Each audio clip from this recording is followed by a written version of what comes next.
नमस्कार. शेत शिवार या यूट्यूब चॅनलमध्ये तुमचे पुन्हा एकदा स्वागत आहे. आज आपण माहिती घेणार आहोत सुपारीच्या बागेच्या लागवड व व्यवस्थापनाविषयी. सुपारी हे नगदी पीक असून योग्य नियोजन केल्यास शेतकऱ्यांना चांगले आणि सातत्यपूर्ण उत्पन्न देणारे पीक आहे. सुपारीची लागवड प्रामुख्याने कोकण, पश्चिम घाट आणि जास्त पावसाच्या प्रदेशात केली जाते. चांगला निचरा होणारी सेंद्रिय पदार्थांनी समृद्ध अशी जमीन सुपारीसाठी उत्तम असते. लागवड करताना रोपांमध्ये योग्य अंतर ठेवणे आणि सावलीची व्यवस्था करणे फार महत्त्वाचं ठरतं. सुपारीच्या बागेस नियमित पाणी, खत व्यवस्थापन आणि तण नियंत्रण आवश्यक असतं. सेंद्रिय खतांचा वापर केल्यास उत्पादनाची गुणवत्ता अधिक वाढते. वेळोवेळी रोग व कीड नियंत्रणाकडे लक्ष देणेही तितकेच गरजेचं ठरतं.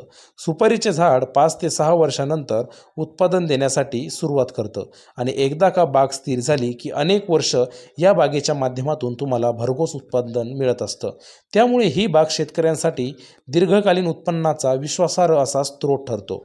योग्य देखभाल, आधुनिक पद्धती आणि सातत्यपूर्ण मेहनत जर तुम्ही सुपारीच्या बागेमध्ये घेतली तर शेतकऱ्यांना आर्थिक उन्नतीस या माध्यमातून चांगला हातभार लागू शकतो.